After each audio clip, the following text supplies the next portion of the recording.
Hi everybody, it's Chevy and Rihanna, and today we are making quick and easy banana oat cookies.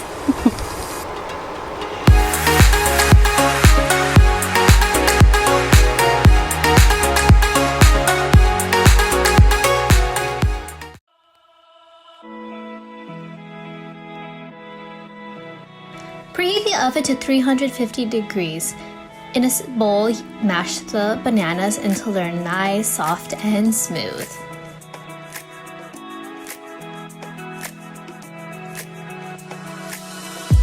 Add a cup of quick oats to the mashed bananas.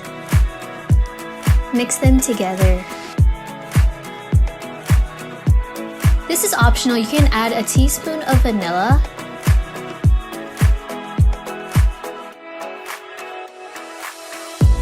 You can add a quarter cup of chocolate chips.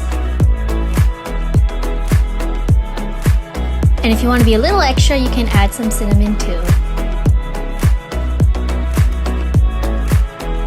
When you're done adding all the extras, you can add your cookies to a tray.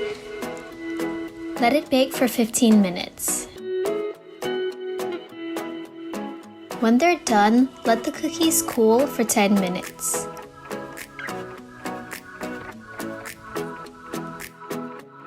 They taste good.